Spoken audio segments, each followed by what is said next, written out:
Alors, bonjour à toutes et à tous et bienvenue dans cette vidéo. Aujourd'hui, je vais vous faire la revue du jeu Planète Apocalypse.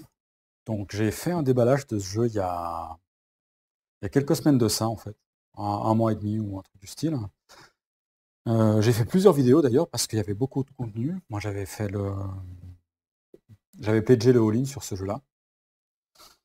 Et puis, je l'ai reçu en plein confinement. J'ai eu l'occasion d'y jouer quelques fois en solo. Donc justement, malheureusement, pas encore la possibilité d'y jouer avec des potes.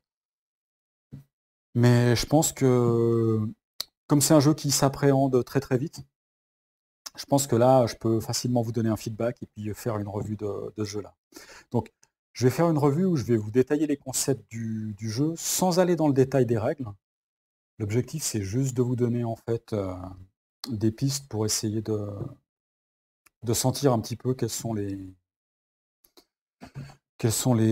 concepts et les sensations que peut procurer ce jeu-là. Et puis en dernière partie de vidéo, je ferai peut-être un petit point sur la façon de se procurer ce jeu-là. Donc soit en boutique, soit à travers Kickstarter. Alors, moi j'ai fait donc le all-in, comme je disais. J'avais 4 boîtes comme ça, d'accord, la boîte principale, plein de petites boîtes, enfin encore. Et puis j'ai tout rangé dans 3 boîtes, donc je vais déjà vous montrer le contenu un peu de ces 3 boîtes. Et puis pendant que je vous parle du jeu, ben, je vais pas faire une mise en place complète, mais je vais faire une sorte de pseudo mise en place pour vous expliquer un petit peu les mécaniques.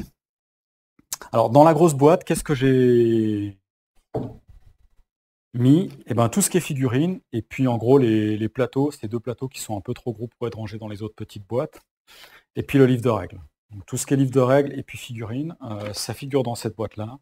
Donc pour l'instant, je vais mettre ça de côté. Je vais mettre cette boîte de côté. J'ai une boîte avec tout ce qui est plateau joueur, token, etc. Et puis une boîte avec toutes les maps. Donc toutes les maps se trouvent là-dedans, et puis tous les tokens, et puis le reste des composants se trouvent là-dedans. Donc Planète Apocalypse, c'est un jeu. Si jamais je le résumais trivialement, je pourrais dire que c'est une sorte de tower defense en fait. Je pense que c'est le style de jeu dont il se rapproche le plus. C'est des sensations qu'on retrouve particulièrement sur la première map, par exemple, celle qu'il y a dans la boîte de base. Il est décrit comme jeu coopératif tactique. Je pense que c'est bien de dire donc du coup que c'est un jeu coopératif tactique qui procure certaines sensations de tower defense, en effet. Mais il ne faut pas s'arrêter là, justement. Donc je pense qu'il faut vraiment le prendre de la hauteur et puis le considérer comme un jeu tactique coopératif. Donc c'est un jeu qui ne propose pas de scénario, d'accord. Quand on décide de jouer à ce jeu-là, on choisit une map, on choisit un boss, on choisit des héros, et puis on y va.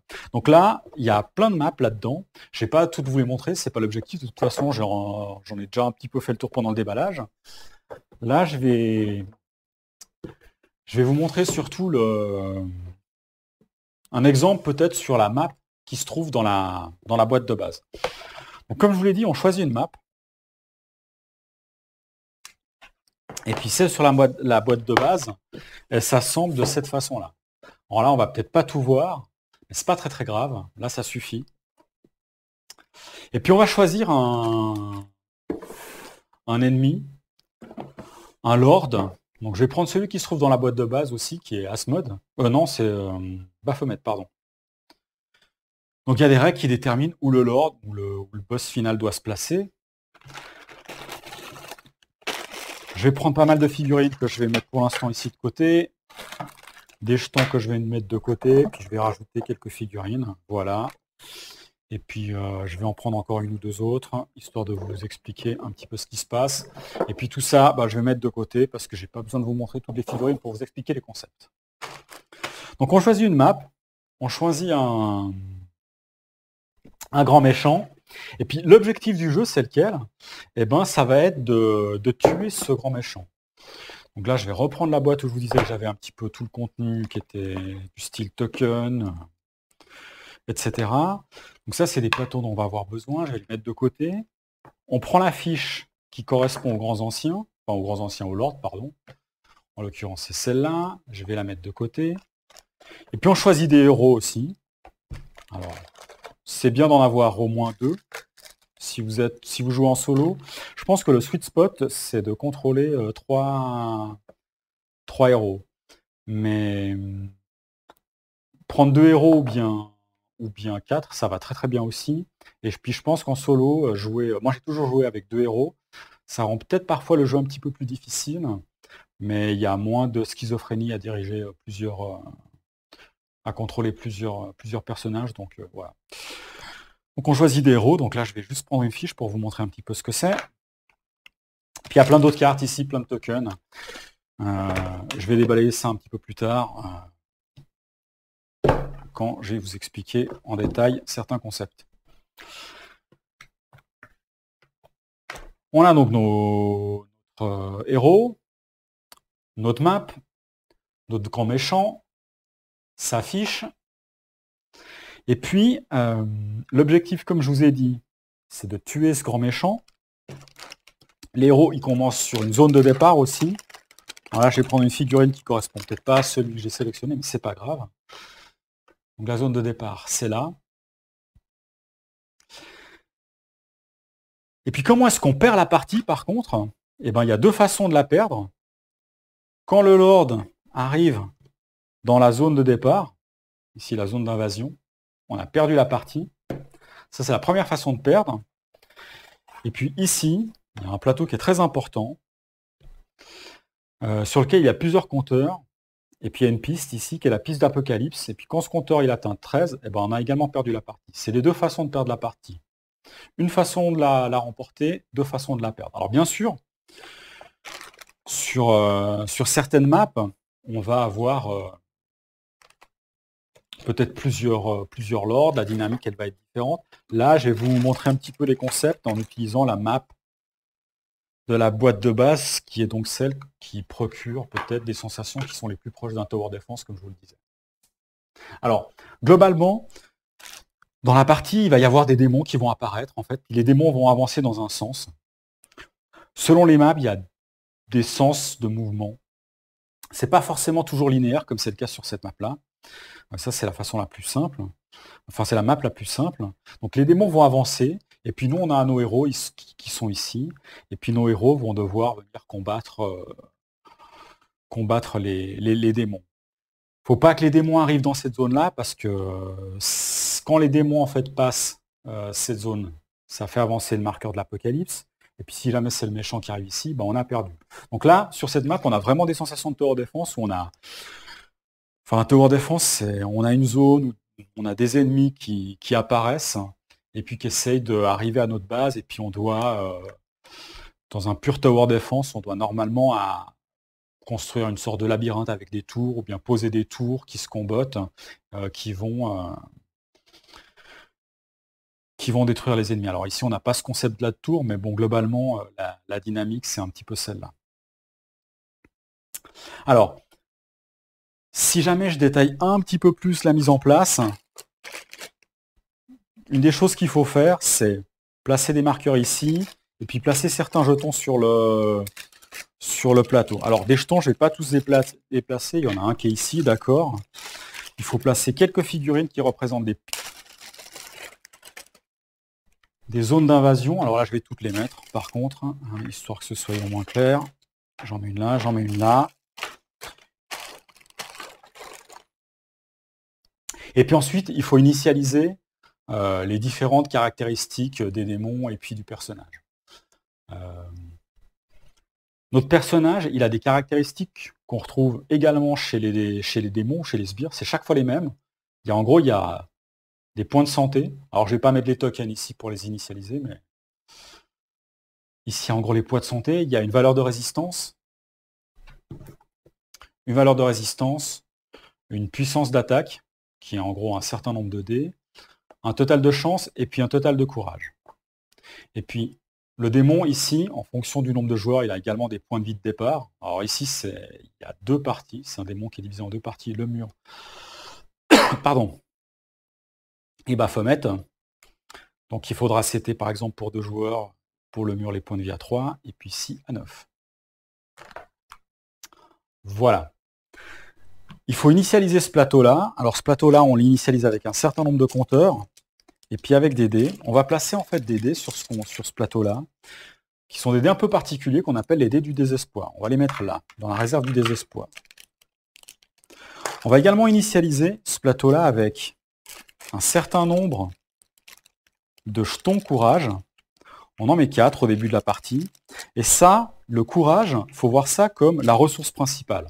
On a également la chance, qui est la ressource secondaire, qui vaut 1 point de chance peut valoir pour 1 point de courage, mais la chance, ça sert également à autre chose. Donc c'est beaucoup plus précieux et c'est plus rare à gagner, mais on va dire que la ressource principale, c'est le courage.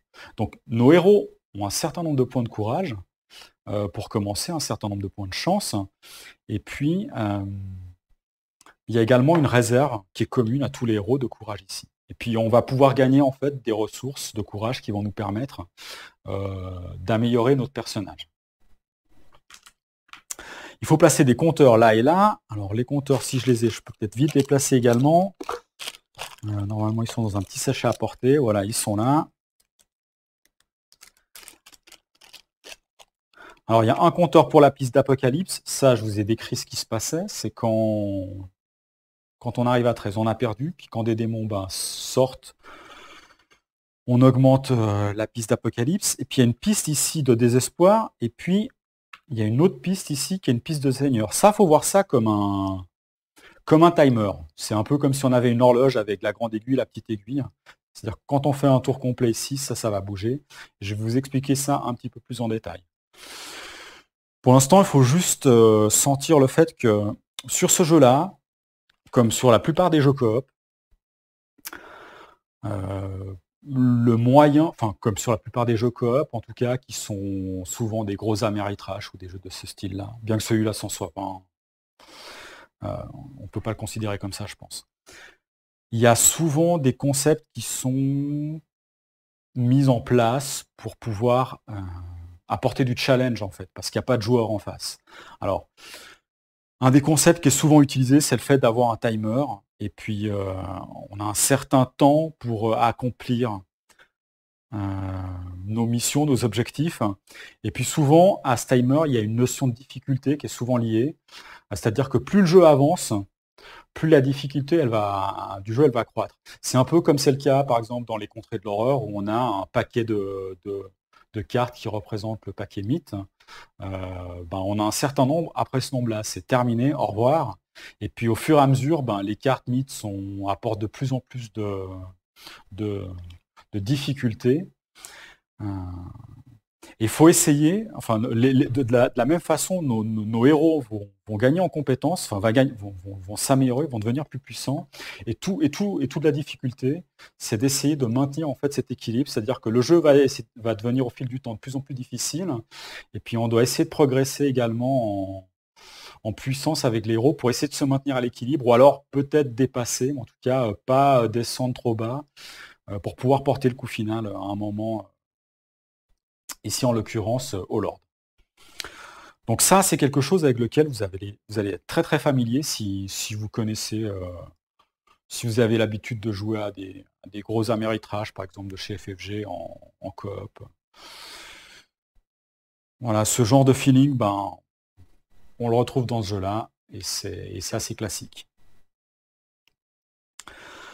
En termes d'initialisation, il y a autre chose qu'il faut faire, mais je ne vais pas forcément aller dans la mise en place détaillée parce que ça va prendre un peu de temps. Ici, il faut placer des cartes. Alors, j'en mets juste 2, mais en gros, il faut remplir tout ce plateau avec des cartes dons. Et puis ici, il faut placer en fait une carte qu'on appelle Légion. Alors bon, pour l'instant, je vais laisser les cartes dans le sachet. Et puis là, je crois qu'on a à peu près terminé la mise en place. Alors, comment le jeu se joue? Il y a une phase, on va dire qu'il y a la première partie de la phase de jeu, c'est celle où les héros vont se déplacer, vont se préparer en fait. C'est une phase pendant laquelle c'est nous qui allons nous battre contre le jeu. Et puis après, il y a une phase pendant laquelle le jeu se bat contre nous. Ça aussi, c'est assez classique dans les jeux coop. Là, je faisais référence au contraire avec la phase mythe. C'est voilà, on est en terrain connu. Et puis, si je reste encore un petit peu superficiel, on va dire que dans la première, alors, en fait, il y a vraiment, si on regarde en fait, il y a vraiment 3 phases, d'accord. On va dire, il y a 2 phases qui sont destinées aux héros, et puis il y a une phase qui est destinée en fait qui est la phase des ennemis. Pourquoi je disais que on pouvait séparer ça en 2 parties, parce qu'en fait c'est un petit peu symétrique, c'est-à-dire que dans la phase des ennemis, on peut également voir deux parties distinctes, même si ce soit dans la même phase. La phase des ennemis, c'est la phase des démons. Donc je vais quand même résumer ça en 3 phases, c'est-à-dire il y a une phase d'équipe. La phase d'équipe, c'est une phase pendant laquelle on va se préparer. C'est une sorte de phase d'entretien. C'est une phase pendant laquelle les héros vont s'améliorer, acheter des dons, je vais vous expliquer un petit peu tout ça, potentiellement se soigner, potentiellement recruter des troupes. Donc ça, c'est quelque chose que je ne vous ai pas encore montré. Je vais mettre ce petit paquet ici. Donc voilà, c'est une phase de préparation. Et puis après, il y a une phase qu'on appelle la phase des héros. En gros, c'est la phase d'action. La phase d'action, c'est la phase pendant laquelle on peut réaliser des actions, forcément. Et puis, c'est pratiquement tout le temps les mêmes actions que vous allez faire. C'est vous déplacer et combattre. Dans 90% des cas, les actions que vous allez faire, c'est ça. C'est simplement vous déplacer de 1 ou 2 cases et puis combattre. Voilà. C'est aussi simple que ça. Il y a une action que vous allez également faire de temps en temps, qui va être de déployer en fait des troupes que vous allez enrôler sur le terrain. Je vais vous expliquer ça. Mais sinon, la plupart du temps, vous faites que vous déplacer et combattre. Vraiment. Et puis de temps en temps, il y a des actions qui vont être un petit peu spécifiques, vous allez peut-être débloquer, que vous allez pouvoir effectuer, mais c'est assez anecdotique. Et puis après, il y a la phase des démons. Alors la phase des démons, on peut dire qu'elle est divisée en 2 parties, même si d'un point de vue règle, il n'y a qu'une seule phase. La première partie, c'est entretenir en fait ce plateau. On va faire avancer le compteur. Et puis la deuxième partie, ça va être les démons qui vont se déplacer et attaquer. Alors nous, on peut faire les actions dans n'importe quel ordre, on peut juste les faire qu'une seule fois. Par contre, les démons, eux, ils attaquent et après, ils se déplacent. Voilà, donc vraiment, le cœur du jeu, c'est ce que je viens de vous dire. C'est en gros, il y a une phase de préparation, et puis après, il y a une phase d'action pendant laquelle on se déplace et on tape. Et puis pour les démons, il y a une phase pendant laquelle on fait avancer, on met à jour en fait ce plateau-là, et puis après, les démons tapent et se déplacent. Alors dit comme ça peut paraître extrêmement simple. On va se dire, bon, il y a des gros démons qui vont apparaître. Non, on va se déplacer, on va les taper, et puis on va bouger un petit peu. C'est pas bien folichon, on dit comme ça. Alors ça, c'est le cœur des règles, d'accord. Le cœur des règles, il est assez simple. Il faut savoir que ce jeu-là, les règles, elles sont pas complexes. C'est un jeu qui est très facile à prendre en main. Et ça, pour moi, c'est un gros point positif. C'est un jeu qui est très facile à prendre en main, mais il n'est pas forcément facile à maîtriser. En fonction des maps et des différents types de boss, il y a vraiment une difficulté qui est progressive et je pense que sur la fin, elle n'est pas linéaire en fait. Elle est polynomiale ou exponentielle, mais je pense que ça monte bien. Parce que déjà au début, il y a un certain challenge sur les premières maps. Donc voilà, c'est ça le cœur du jeu, c'est ce que je vous ai détaillé. Alors maintenant, ce qui fait que ce jeu, il est intéressant, il est fun, c'est plein d'autres concepts que je ne vous ai pas décrits, et puis je vais vous les expliquer. En fait, je pense qu'il y en a 3.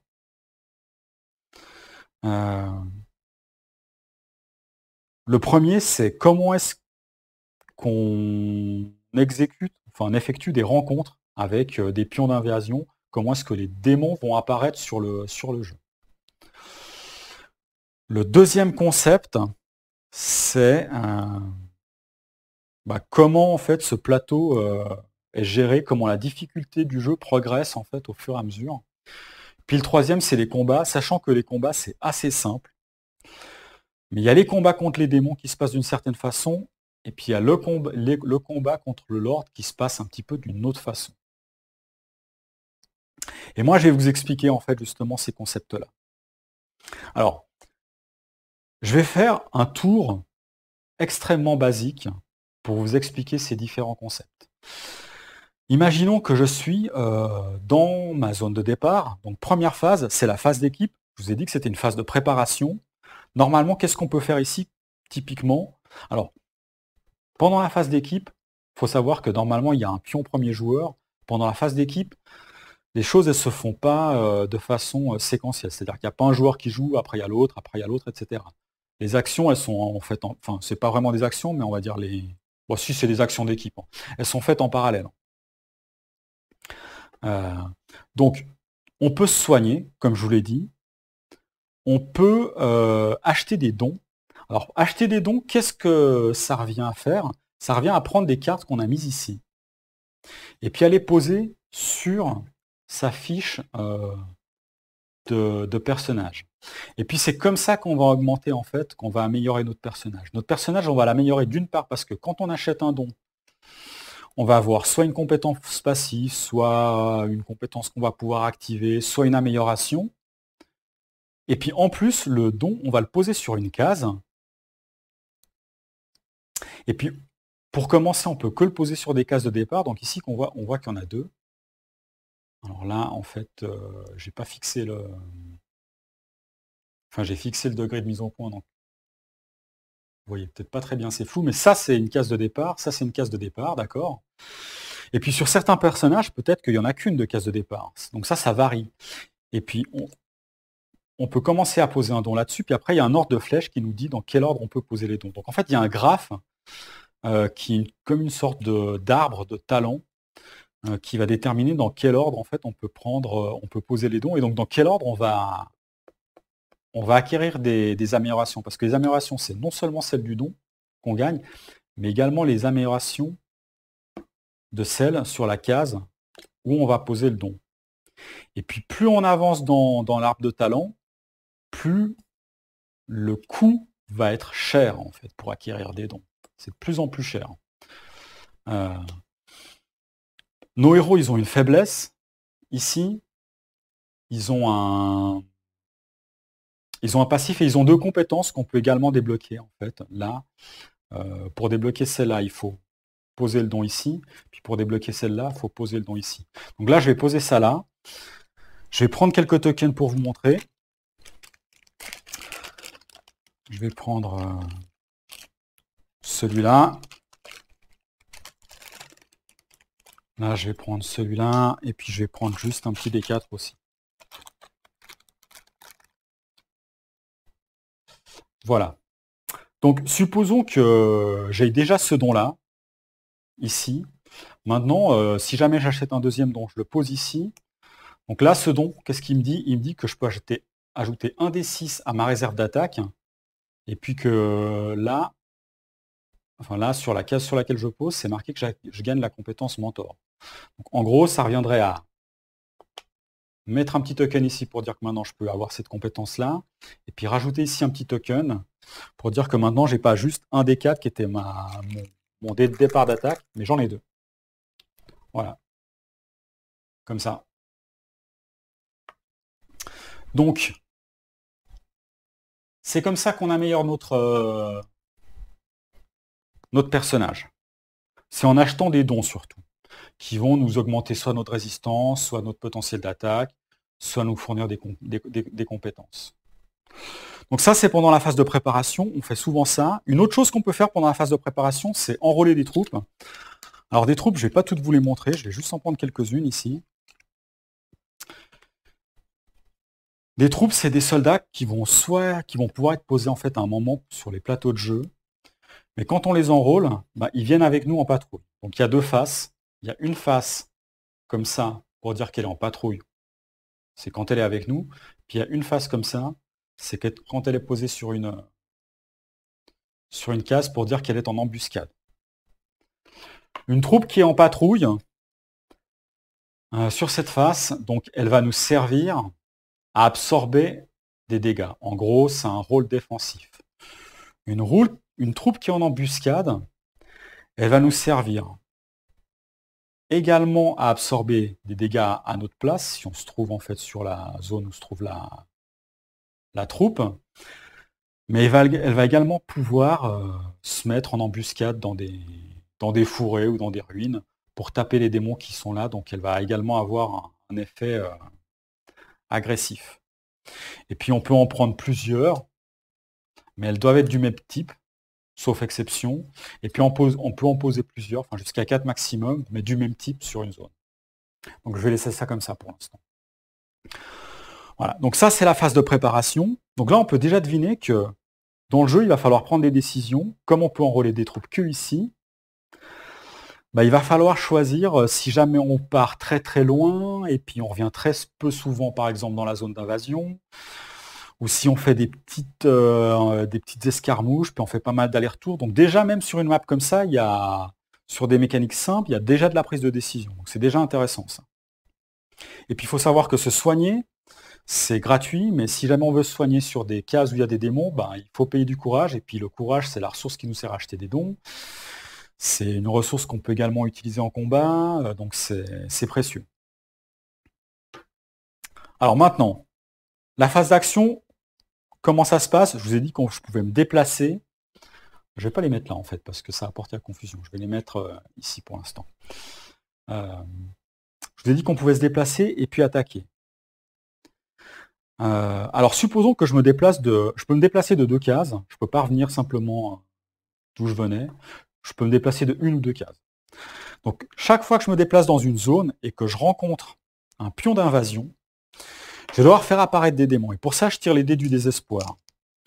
Et puis, les démons, on a leurs caractéristiques qui sont ici. Alors, c'est les démons du premier cercle, deuxième cercle, troisième cercle, et les larves, qui ne sont pas vraiment des démons, qui sont des ennemis qui accompagnent les démons. Donc, on tire les dés.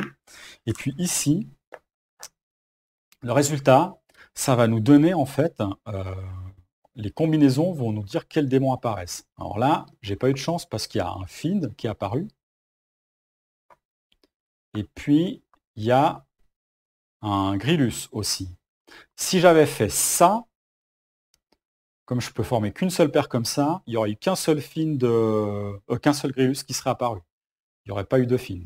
Donc là, j'ai fait ça. Je vais devoir prendre les démons qui correspondent à mon jet. Et puis, je vais les placer. Donc, ça, c'est le Grillus. Ça, c'est le Fiend. Je les place ici. Et puis, il faut placer autant de larves qu'on a placé de démons. Donc, comme j'en ai placé 2, je place les 2 larves, qui sont un petit peu les péons des démons qui les accompagnent. Voilà. Et puis après, je peux attaquer. Alors, je ne vais pas vous montrer le combat tout de suite. Ce que je pourrais faire également comme action, c'est si jamais j'ai des troupes en patrouille, je pourrais les poser sur la carte, et puis elles deviendraient en embuscade. Voilà. Donc là, elles n'étaient pas dans le bon sens. Si elles étaient comme ça, je pourrais les poser. Voilà. Ça, c'est un exemple de tour typique d'un héros. Maintenant, c'est la phase des ennemis. Alors, la phase des ennemis, on commence tout d'abord par faire avancer la piste du désespoir. Et on l'avance d'autant de cadrans qu'il y a de joueurs. Donc, supposons que je sois à 2, je l'avancerai de 2. Alors, pour l'instant, rien de particulier, j'ai envie de dire.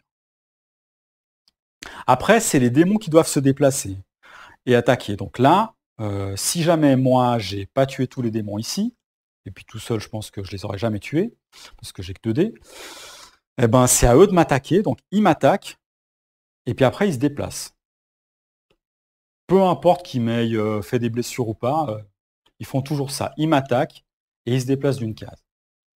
Donc, on fait l'attaque des démons, le déplacement des démons, et après, on va faire le déplacement des zones d'invasion. Donc là, il y a une zone d'invasion qui arrive sur une case où il y a un héros, et il va falloir générer des démons de la même façon. Si j'étais pas là et qu'il y avait des troupes en embuscade, dès qu'il y a une zone d'invasion qui arrive sur une case où il y a des troupes qui sont en embuscade, de la même façon, on jette les dés et on génère des démons. Donc là, pareil, j'ai pas de chance. J'aurai à nouveau en fait un Fiend ici et un Grillus avec 2 larves qui apparaissent. Je vais pas prendre les figurines, vous avez compris, je pense. Alors, je vais remettre ça ici. Et puis enfin, on va mettre une nouvelle zone d'invasion, là où se trouve le Lord. Et puis après, il y a la phase d'embuscade. La phase d'embuscade, c'est les troupes qui sont en embuscade, potentiellement, elles peuvent attaquer les démons qui sont sur cette case-là. Et puis on recommence. Donc là, il y aurait une nouvelle phase de équipe, où il y a un petit peu tout en parallèle, où je pourrais essayer de me soigner. Je pourrais acheter des dons, mais je ne pourrais pas faire de recrues, parce que je me trouve pas ici. Et puis après, il y aura une phase d'action, où je pourrais attaquer et après me déplacer, par exemple, ou bien attaquer ici, puis essayer de pénétrer plus profondément les ennemis. Si jamais je vais là, il faudrait que je génère des démons ici. Et puis après, il y a à nouveau la phase des démons. On avance ça de 2. Les troupes attaquent, elles se déplacent, les pions d'invasion avancent, on génère un nouveau pion d'invasion, et on recommence. Alors supposons qu'on arrive au moment ici, où ce marqueur il arrive sur 1. Au moment où ce marqueur il arrive sur 1, qu'est-ce qu'on fait? On va faire plusieurs choses. La première chose qu'on va faire, c'est qu'on va prendre un dé, et on va le rajouter à la réserve. Ça veut dire que on va avoir de plus en plus de dés ici, et donc de plus en plus de démons générés. On va rajouter 4 pions de courage à la réserve générale ici. Et puis on va faire avancer cette piste du Seigneur. Ça, c'est la grande aiguille. Donc là, on peut commencer à deviner comment la difficulté va devenir de plus en plus progressive, parce que les démons qu'on génère,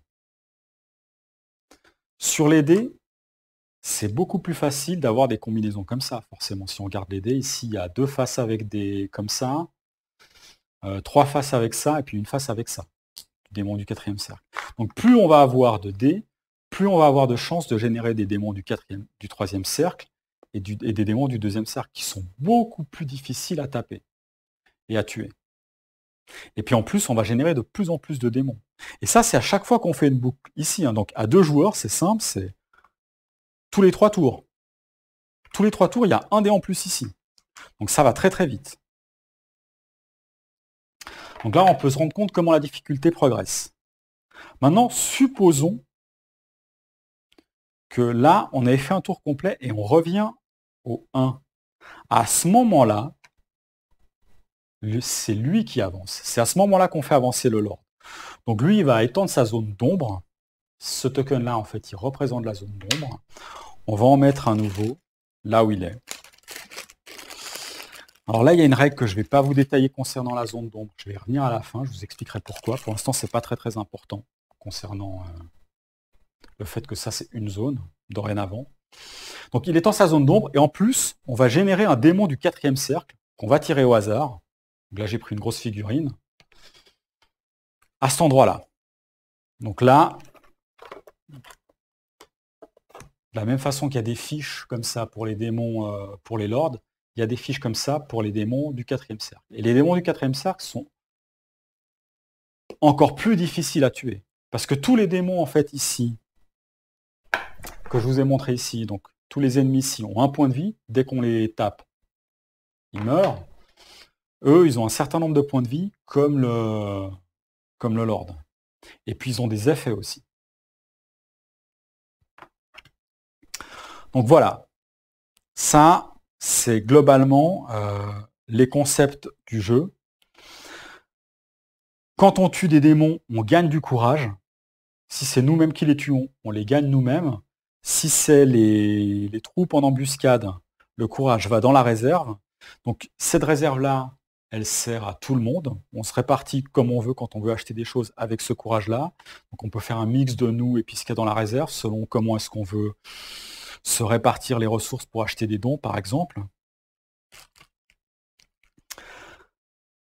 Comment se passe un combat? C'est très simple. On a toutes les unités, enfin que ce soit les héros ou les démons, ont un certain nombre de dés d'attaque. Après avoir amélioré mon héros, j'en ai 2. Donc ici, je devrais jeter 2 dés 4. Alors, je peux prendre les dés. Enfin, j'ai toute une palanquée de dés. Je jetterai 2 dés 4, donc. Et puis, je dois faire strictement plus élevé que la résistance. Donc là, j'ai fait un 1 et un 3. on peut voir que la résistance de cela, elle est de 1, la résistance de celle-là, elle est de 3, et puis la résistance de celle-là est de 6. Donc déjà, lui, c'est impossible que je le tue. Avec mes 2d4, j'ai pas fait plus que 3, donc je pourrais tuer qu'une seule petite de l'arme. Donc là, j'ai vraiment pas fait un beau jet. En même temps, je suis pas très très fort. Lui, il a une résistance de 4. Là, on peut voir que le mur a une certaine résistance. Le corps a une certaine résistance. Les démons, quand ils nous attaquent, ils ont également des dés d'attaque. 1 d6 pour une larve, 1 d10 pour un grillus, 2 d10 et 3 d10 pour un cacodémon. Moi, si jamais je fais un dégât à la larve, elle meurt, je gagne un point de courage. La larve, si jamais quand elle jette son d6, elle dépasse ma résistance, elle va également me faire un dégât. Lui, il pourrait potentiellement me faire un dégât. Lui, il jette 2 dés. Si les 2 dés sont au supérieur à ma résistance, qui est 2, là j'ai mis qu'un seul token, mais il faudrait que j'en mette 2. Si jamais c'est strictement supérieur avec les 2 d10, bah, je me prends des dégâts. Vous pouvez imaginer à quel point ça peut être violent, en fait, quand on a beaucoup de monstres et qu'on n'a pas assez nettoyé le plateau. Voilà comment se passent les combats. Donc là, je vous ai dit qu'il fallait que je vous explique encore ça comme concept. Ben, je l'ai fait. Comment est-ce qu'on rencontre les démons? Ben, avec les pions d'invasion, je l'ai fait. Les combats, je l'ai fait avec des démons. Alors, comment se passe le combat avec le Lord?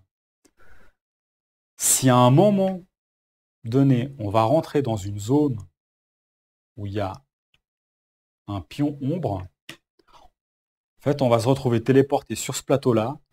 On va placer le Lord. Peut-être que lui, il aura avancé, d'accord. Tous les démons qu'il y a dans sa zone, dans la zone d'ombre. Donc là, en l'occurrence, il va falloir générer des démons pour ça. On les placera ici. On placera nos héros. Et à ce moment-là, on sera dans une phase qui sera un peu hors du temps, où il n'y a plus rien qui se passe sur le plateau, et où on va attaquer successivement avec les démons. Donc nous, on attaquera, les démons vont attaquer, nous, on va attaquer, les démons vont attaquer. Voilà. Et puis on arrête ce combat-là, soit quand les héros sont morts, mais normalement on évite, soit quand le Lord est mort, là on a gagné la partie.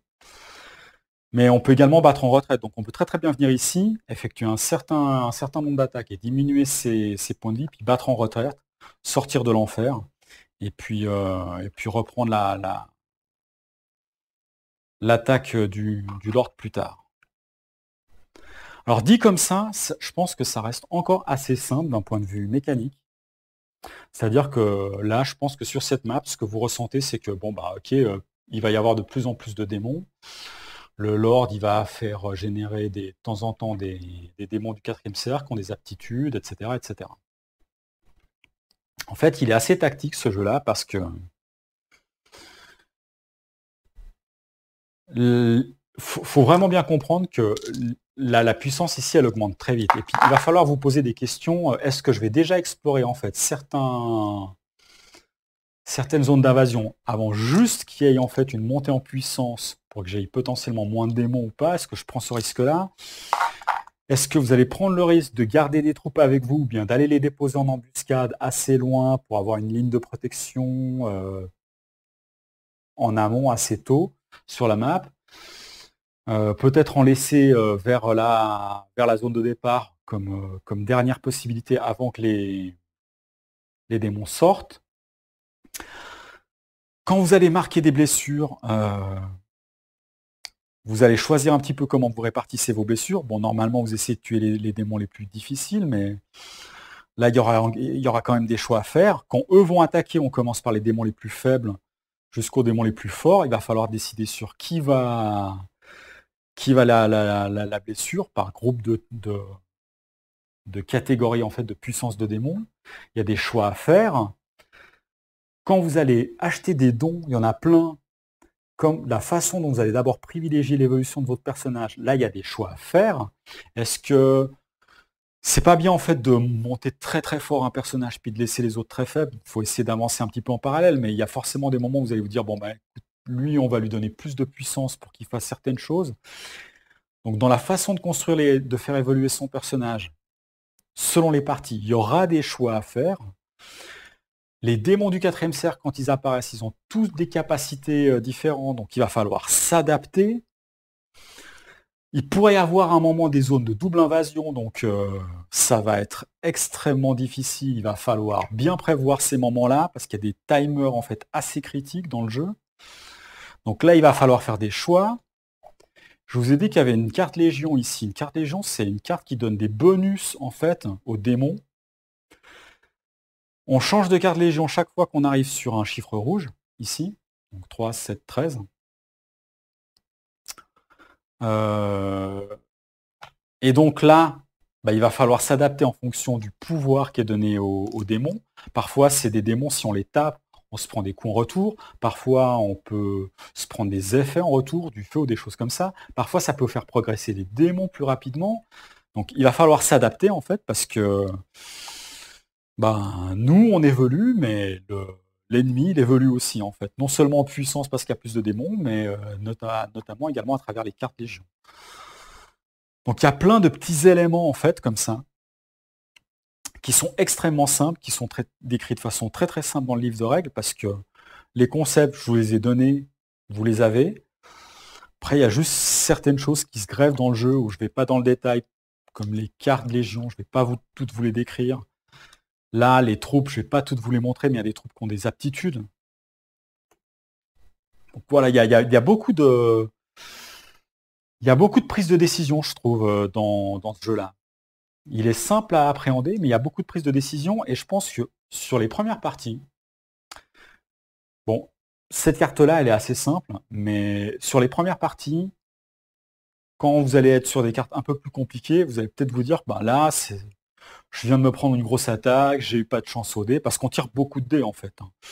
De plus en plus, il va y avoir de plus en plus de dés ici, il y aura de plus en plus de dés ici, puis les démons, il y aura de plus en plus de démons, donc de plus en plus de dés.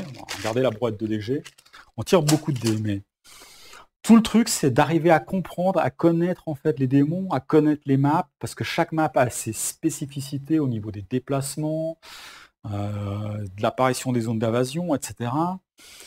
Enfin, déplacement, quand je dis déplacement, c'est surtout déplacement des démons, mais également des héros, en fait, comment est-ce qu'ils peuvent évoluer sur la map. Et donc, il y a une vraie montée en compétence, je pense, de la part des joueurs pour appréhender la difficulté du jeu, et on se rend compte que, ok, il y a beaucoup de jets de dés, mais cette chance-là, on peut la mitiger, en fait, justement, en prenant les bonnes décisions. Et puis, les vilains, ils ont toutes des capacités différentes. Ils ont une capacité de menace qui est en gros une sorte de capacité d'engagement quand vous arrivez en fait en début de combat. Puis après, ils ont des aptitudes en fait. Alors, ça varie à nouveau. Donc comme les aptitudes sur les démons du 4e cercle et sur les grands vilains sont différentes, les stratégies vont être différentes peut-être sur les mêmes maps. Puis il y a peut-être des héros qui vont mieux convenir sur certaines maps, contre certains vilains aussi. Ça, c'est quelque chose qu'il va falloir découvrir au fur et à mesure. Voilà, donc ça, c'était les concepts du jeu. En vous montrant cette map-là, je pense qu'on a une très très forte sensation de tower defense, là c'est évident. Mais si jamais, par exemple, je vous montre juste, je vais mettre de côté les figurines. Si je vous montre juste la carte qui est au verso, en fait, la carte qui est toutes les... En fait, dans la boîte de base, il y a les deux maps, en fait, il y a ces maps-là. Et dans chaque extension, il y a deux maps, donc une recto verso. Et si jamais on joue la carte qui est au verso, elle est comme ça. Et puis ici, on peut voir qu'il y a déjà une subtilité parce que les héros commencent ici. Le démon commence, les héros commencent ici, le démon commence ici. Le sens des démons, il est comme ça. Par contre, quand on vient là, les démons, au lieu de sortir de la map et puis d'augmenter la piste d'Apocalypse, ils vont augmenter la piste d'Apocalypse, mais ils vont revenir ici. Donc en fait, les démons qu'on n'arrive pas à tuer, ils vont s'ajouter aux nouvelles vagues de démons. Donc on peut comprendre que ça va être plus difficile. Mais nous, en même temps, on peut pour attaquer le démon, on n'est pas obligé de faire tout ça. On va pouvoir venir par là, en fait. Parce que ces régions-là, elles sont connexes. Donc déjà là, on commence à déstructurer un petit peu, d'un point de vue déplacement tactique, le concept de tower defense. Même si ça reste assez linéaire pour les démons. Mais sur les autres maps, c'est encore plus complexe. Enfin, c'est chaque fois assez abordable, mais il y a chaque fois, il y a d'autres spécificités qui sont plus complexes sur les autres maps. Et puis qui viennent justement rajouter chaque fois de la stratégie, en fait. Alors, ce jeu-là, si jamais moi je vous livre un petit peu mes impressions, je vous ai déjà dit qu'il y avait quelque chose que j'appréciais beaucoup, qui était le fait que il était très facile à prendre en main et pas forcément facile à bien maîtriser. Moi, j'avais fait une partie test, après j'avais fait une partie pour de vrai, et entre la première partie et la deuxième partie, il s'est passé pas mal de jours. Mais vraiment, peut-être même 2 ou 3 semaines. Et ben pour recommencer à jouer, j'ai pratiquement pas eu à me plonger dans le livre de règles, alors que j'avais fait qu'une seule partie. Le fait d'avoir juste la carte de référence, il y a une carte de référence en fait pour quand on est en enfer, ici. Une carte de référence pour les phases principales que je vous ai décrites, donc phase d'équipe, phase des héros, phase des démons. Ici, c'est les 3 différents effets qui sont décrits. On a tout là. J'ai pas eu besoin de me replonger dans le livre de règles. Après 3 semaines, en fait, et une seule partie, en voyant ça, je me rappelais exactement ce qu'il fallait faire. J'ai voulu vérifier une ou deux choses, mais voilà. Donc ça, c'est quand même très très appréciable que le jeu soit facile à prendre en main, mais qu'il ne soit pas forcément facile à jouer. C'est un jeu qui convient très bien au solo, je pense, comme je vous l'ai dit. C'est un jeu coop, donc à être joué à plusieurs en coop ou en solo, il est parfaitement adapté aux deux. En coop, il y a le pion premier joueur qui peut éviter l'effet du joueur alpha qui prend des décisions.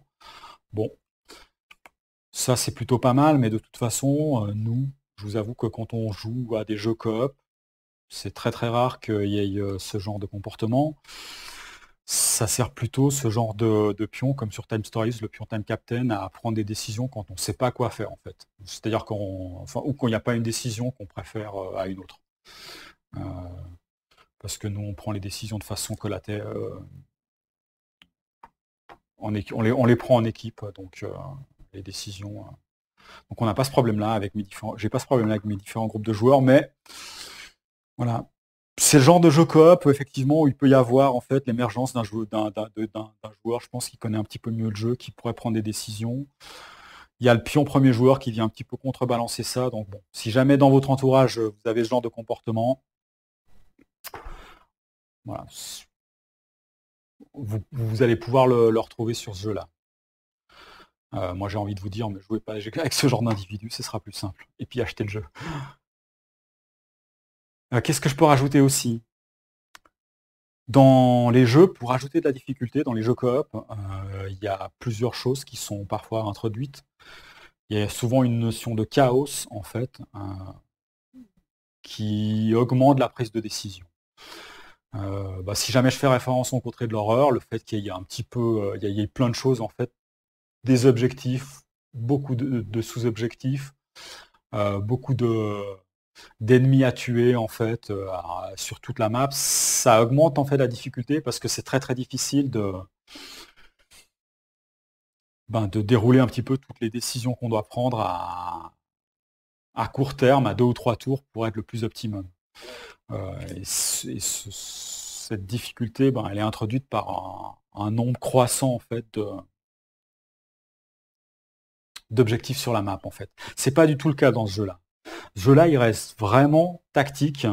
Plus vous allez avancer en fait sur les plus vous allez jouer des maps différentes ou des lords différents. Ok, chacun aura des caractéristiques différentes, mais le jeu c'est vraiment chaque fois le même.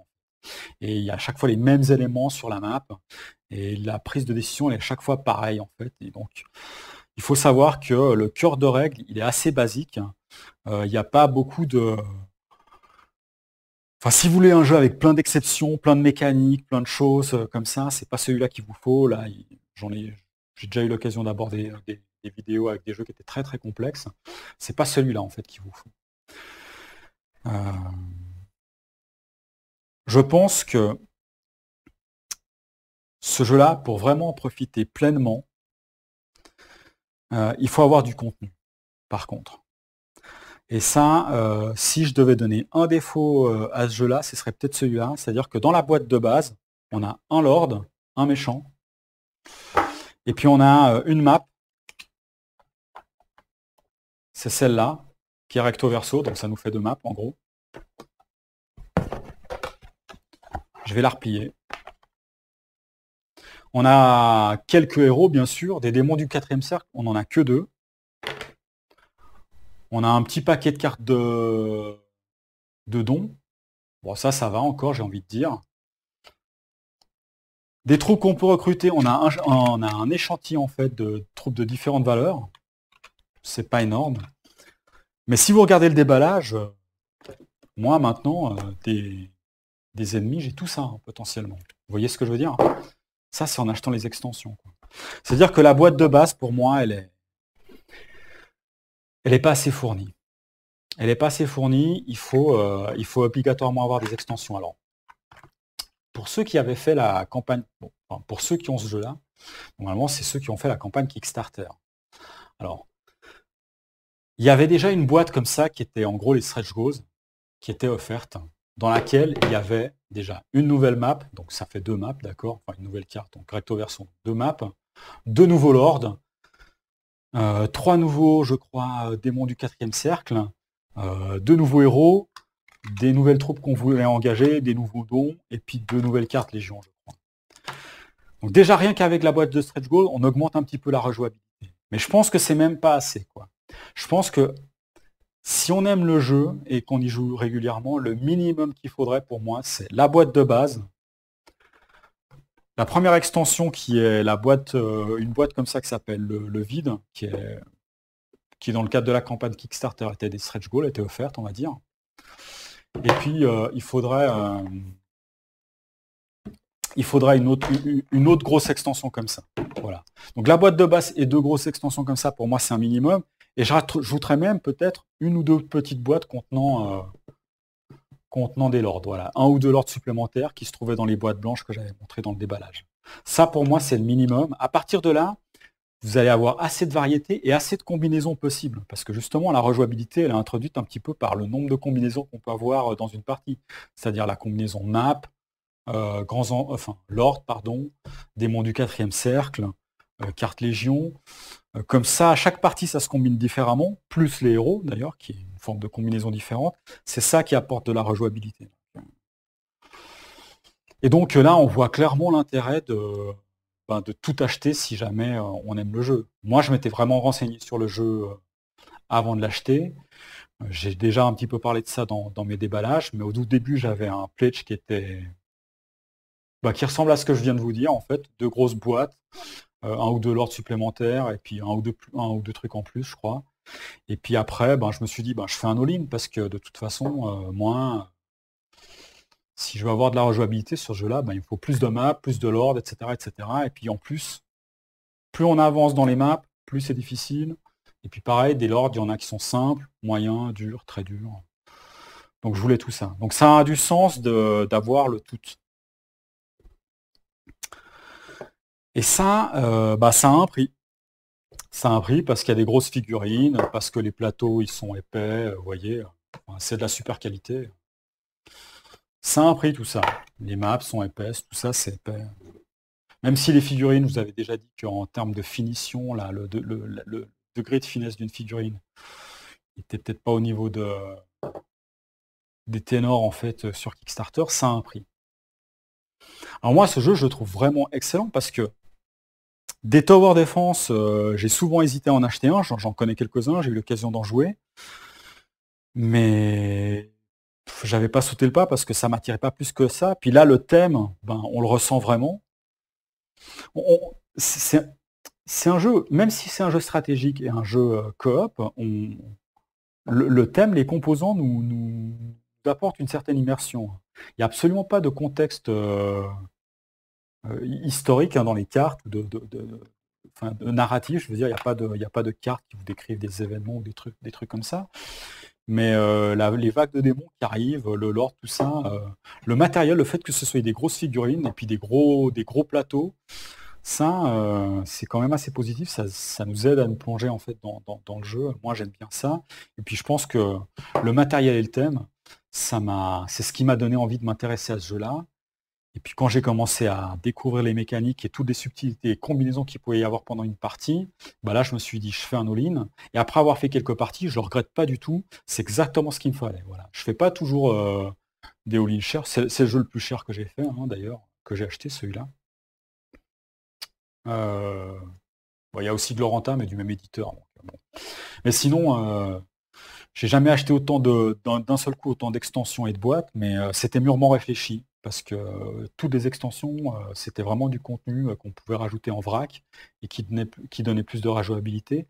Et après avoir fait quelques parties, bah, moi je suis super content de ce jeu-là. J'avais pas de tower defense, celui-là il s'avère varié, il est tactique, il est facile à mettre en place. Alors, il est facile à mettre en place, mais la mise en place, elle prend un peu de temps quand même. C'est pas qu'elle prend énormément de temps, mais on va dire que c'est assez standard pour un jeu avec ce type de contenu. Voilà, elle n'est pas exceptionnellement longue, mais c'est pas court non plus. Donc voilà, si jamais vous voulez jouer en solo, parfois ça peut être un critère qui est bloquant. Moi, celui-là, dès que le confinement il sera terminé, enfin là c'est le cas, là, enfin bon, il va falloir qu'on voie comment est-ce qu'on organise des parties avec les potes, parce que bon, là, on n'est pas complètement sorti de la crise, il faut faire encore attention. Mais là, j'ai plusieurs groupes de joueurs, on en parlait depuis un moment. Donc ça nous intéressait enfin, on attendait que je reçoive les boîtes. Et puis là, je suis absolument pas du tout déçu. Il correspond exactement à ce que je m'attendais. Donc franchement, un jeu tactique, coop, A4, qui donne des sensations de tower defense, j'en avais pas dans ma ludothèque. Il a du super matériel.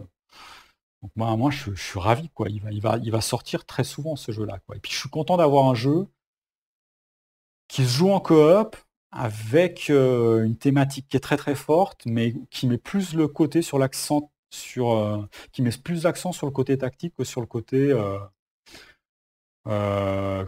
fluff, on va dire. Voilà. Et puis on peut jouer une fois, on peut rejouer dans 2 semaines, tout le monde va se rappeler des règles, ça c'est vraiment super. Donc moi je suis très très content de ce jeu-là. Si cette revue elle vous a titillé, allez vous renseigner encore un petit peu plus sur ce jeu-là. Et si vous voulez l'acheter, bah, il y a 2 façons. Alors la première façon, c'est d'aller le commander maintenant. Il peut être acheté sur la boutique en ligne de Peterson Games. Par contre, ça va coûter très très cher. Là, je vous le dis tout de suite. Si vous achetez que la boîte de base, vous allez peut-être pouvoir vous en sortir, d'autant que je crois que les boîtes, elles sont stockées en fait, les boîtes françaises, elles sont dans le hub en Allemagne. Donc vous n'aurez peut-être pas de taxes à payer. Mais ça va quand même vous coûter cher. Et je pense que la boîte de base, c'est pas suffisant. Il faut au moins avoir 2 grosses extensions, voire un lord en plus supplémentaire. Je pense que là, vous êtes bon. Et là, ça fait cher. Parce qu'une boîte comme ça, une extension, je crois qu'en euros, c'est pas loin des 70 ou 80 euros. La boîte de base, elle doit coûter... je sais pas, je ne suis pas allé regarder les prix sur... En fait, je vais vous dire un truc, sur Kickstarter, il y avait différents niveaux de pledge, et plus on montait en haut, plus en fait le pourcentage de rabais qu'on nous faisait par rapport au prix boutique était élevé. Et moi, en faisant le all-in, j'ai payé 300 et quelques, et j'ai eu un rabais de 50%. Sur le all-in, par rapport au prix boutique, il y avait carrément un rabais de 50%. Donc là, forcément, ça vaut le coup. Mais ça, c'est typique de Peterson Games. C'est vous faites le Kickstarter, vous allez payer pas cher pour ce que vous avez. Par contre, si vous achetez ça en boutique, ça va vous revenir super cher. Et là, ça veut dire que si jamais vous voulez avoir tout le contenu que je possède, donc tous les lores de toutes ces figurines qui sont méga chouettes, tous les héros qu'on trouve ici, là j'en ai plein, là. Cette pile de héros, là, tous les démons du 4e cercle, tout ça, enfin, toutes les troupes ici, je pense que vous en allez en avoir pour 700 balles. Hein. Un all-in à 700 balles, franchement, actuellement, même si ce jeu, je le trouve bestial, là, ce jeu-là, je peux le mettre dans mon top 5 hein, pour l'instant. Hein. Franchement, moi, ce sera peut-être pas le cas de tous, mais là, pour l'instant, il remplit vraiment complètement ses promesses. Hein, et moi, je le trouve super. Un jeu accessible comme ça, c'est vraiment ce qu'il me fallait, quoi, après pas mal de complexité ces derniers temps. Et en même temps, avec du challenge, quoi, comme j'ai déjà dit et comme je le répète. Mais par contre, jamais, je vous dis, jamais j'aurais mis 700 balles. Le problème, c'est que si vous voulez une version française, il va falloir l'acheter sur le site de Peterson Games parce qu'il va y avoir un nouveau Kickstarter de Planète Apocalypse où il y aura des compléments et vous allez pouvoir acheter en fait tout ce qui était dans le premier Kickstarter. Et là, le prix sera intéressant. Mais je vous ai déjà dit en fait dans mes précédentes vidéos sur Gloranta et sur Planète Apocalypse que Peterson Games ne fait plus de Kickstarter en français. Ils se sont arrêtés pile à celui-là. Alors là, vous allez me dire, attention, mais pour Gloranta, c'était un Kickstarter anglais, mais ils ont proposé en fait les fiches comme ça en français, et il fallait juste les payer. Donc il y avait juste un petit supplément à payer. Ouais, ok. Là, on peut encore dire merci à Pete Pipo, je pense. D'ailleurs, je crois que je vais le remercier chaque fois que je fais une vidéo sur un jeu Peterson parce que c'est grâce à lui, quoi. Enfin, il se démène, il est plein de bonne volonté pour la communauté francophone, quoi. Mais c'est pas dit que ce soit le cas pour le prochain Kickstarter de Planète Apocalypse. Alors là, à vous de voir. Si vous avez vraiment les sous, si vous dites mais ce jeu-là est vraiment fait pour moi, bon peut-être que vous allez acheter la boîte de base de grosse boîte, comme je vous disais en français sur le site, pour le même prix que j'ai eu le all-in, 300 balles. Ça va être très cher. Est-ce que vous êtes prêt à sauter cette étape? Je ne sais pas. Moi, honnêtement, si j'étais vous, j'en sais rien en fait. Moi, enfin, si j'étais vous, je ne sais pas. Moi, comme je suis, je comprends l'anglais, et puis il y a très peu d'éléments en anglais en fait. Il y en a sur les dons, sur les cartes ici et là. Moi, je pense que j'attendrai le Kickstarter pour le prendre en anglais. Parce que le livre de règles en PDF, il est disponible en français, quoi. Et puis en plus, tous ces éléments-là, moi je les ai en 3 mm, mais chaque pledger francophone du premier Kickstarter a tout ça en 2 exemplaires. Une fois en 3 mm et une fois dans un carton qui est fin, mais pas de mauvaise qualité, hein, c'est pas de la caque non plus, en français. Donc il suffirait en fait de prendre le Kickstarter en anglais, puis de commander ça, enfin de demander à un backer francophone qui vous redonne ces exemplaires de ça et de ça, et puis c'est gagné, quoi. Ou alors qu'ils vous les revendent pour un prix très faible. Enfin, moi, franchement, les miens, je les donnerais. Hein. Mais voilà. Enfin, là, le défaut de ce jeu-là, ça va être de se le procurer si vous intéresse, parce que ça va être cher. Voilà. Enfin, de se le procurer en français. Sinon, il faut attendre le deuxième Kickstarter qui va arriver cette année, puis vous allez l'avoir vous allez pouvoir vous le procurer en anglais, quoi. C'est un petit peu le revers de la médaille. Mais il est super cool. Hein. Moi, franchement, je suis très très content. Le matériel, le jeu, je vous ai déjà dit, il me plaît vraiment beaucoup. Voilà. Il y a un dernier truc sur lequel je pourrais parler, mais en fait, j'hésite à en parler dans cette vidéo ou à mettre fin à cette vidéo qui est déjà assez longue. Ça concerne les règles et une règle. Alors, le livre de règles est assez sympa. Et toutes les règles sont contenues dans un livre. Donc toutes les règles des extensions, c'est contenu dans un livre. Ça, ils ont déjà fait avec Tool Wars, Peterson Game, avec le Megabook, et puis aussi avec Gloranta, c'est une habitude. Moi, je trouve ça super. La seule chose qu'on a à part, c'est une fiche pour les maps. Mais bon, ça va, c'est très très bien. Et je crois qu'en plus, les maps, elles sont même là détaillées là-dedans. C'est-à-dire que donc, même la fiche, en fait, ça, c'est une aide. Enfin, non, donc, toutes les règles sont vraiment là-dedans. C'est juste qu'en plus, on a des aides. Donc super. Vraiment, là, c'est le meilleur des deux mondes.